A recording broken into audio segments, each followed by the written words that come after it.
पुण्याच्या शिरूरमध्ये अजितदादांच्या अपघाती मृत्यूनंतर सर्व व्यवहार बंद. जिल्हा परिषद पंचायत समितीच्या निवडणुकीचा सर्वच राजकीय पक्षांनी प्रचार बंद ठेवला.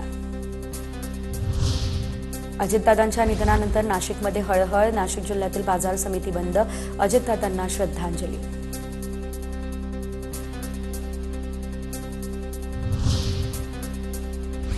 अहिल्यानगरमधल्या भेंडा बुद्रुक ग्रामपंचायत बंद ठेवत व्यावसायिकांकडून अजितदादांना श्रद्धांजली. सर्वपक्ष नेत्यांकडून अजित पवारांना श्रद्धांजली अर्पण.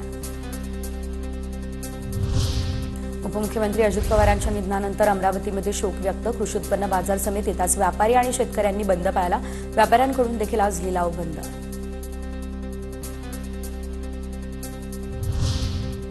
धुळ्याच्या शिंदखेडामध्ये बंद पाळत अजितदादांना श्रद्धांजली. शिंदखेडामधील नागरिकांनी अजित पवारांना श्रद्धांजली अर्पण केली.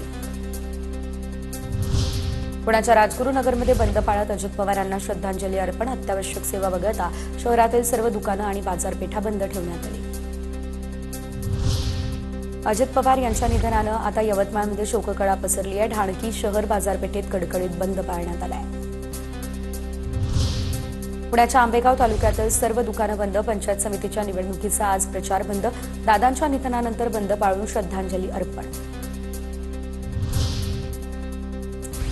बुलढाण्याच्या चिखली, देऊळगाव राजा, जळगाव, जामोदमध्ये बंद. राजकीय मतभेद विसरून सर्वपक्षीय नेत्यांकडून एकत्र येत शोक व्यक्त.